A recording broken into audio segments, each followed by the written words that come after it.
sommes enchantés parce que on trouve que l'organisation de ce sommet Afrique-France voulu par le président de la République Emmanuel Macron dans la ville de Montpellier, c'est une formidable opportunité. Alors pour nous, ce n'est pas l'objectif final, le sommet. Ce qui nous intéresse, c'est la construction avant, c'est la construction pendant et ça sera la construction après. Parce qu'on fait le pari, je ne vais pas dire pour la première fois, mais si je pense quand même officiellement pour une des premières fois, d'essayer de se donner la parole, de se rapprocher des jeunes influenceurs camerounais aujourd'hui. On fait partie des 12 pays qui ont été sélectionnés pour préparer ce sommet sous l'autorité intellectuelle d'Achille Membe. C'est très important aussi de le dire. Donc il y a un grand intellectuel africain qui nous accompagne, qui nous aide. Notre engagement, c'est d'essayer de proposer donc à cette jeunesse, donc qui sont chacun des leaders dans leur secteur, que ce soit dans le milieu associatif, que ce soit dans le milieu de l'entreprise, que ce soit dans le milieu aussi public, bien évidemment.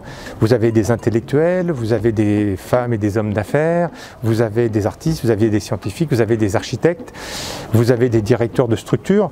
Donc de montrer toute cette jeunesse camerounaise qui est talentueuse, qui est vraiment talentueuse, lui dire voilà, aidez-nous à réécrire cette relation entre l'Afrique et la France. Il y a une histoire, il y a un héritage, mais au-delà de ça, emparez-vous de ça pour écrire une nouvelle histoire. Aujourd'hui, au XXIe siècle, la notion de frontière n'est plus la même qu'avant. Aujourd'hui, au XXIe siècle, les réseaux sociaux font qu'on est quelque part connecté avec toute la planète.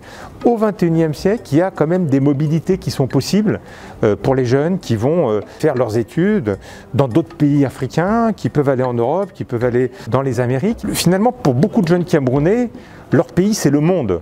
Ils ont peut-être aussi, eux, envie de se réemparer de cette histoire. Alors nous, à Yaoundé, nous traitons le thème de la culture, du patrimoine, ça va jusqu'à la problématique de la restitution, mais on est aussi dans 3 autres villes. À Ngaoundéré, on réfléchit sur toute la problématique de l'innovation, des nouvelles technologies. À Douala, on travaille sur la gouvernance locale, c'est-à-dire l'implication du citoyen dans sa ville, dans son quartier, dans sa région et donc après dans son pays. À Tchang, on est sur la problématique de l'environnement et du développement durable. Et dans chacune de ces villes, il y a 25 jeunes qui ont été repérés par le comité organisateur de cet événement, donc l'ambassade de France, l'Institut français du Cameroun, Camertech, qui représente bien ce qu'on souhaite, puisque c'est un incubateur. Finalement, c'est une sorte de fédération, d'association qui regroupe plusieurs incubateurs camerounais, donc des start-up, tous ces jeunes qui ont ce dynamisme de créer, de faire, d'imaginer du commerce. Et on parle bien de ça. Cette jeunesse camerounaise, elle a un point commun, elle est extrêmement dynamique.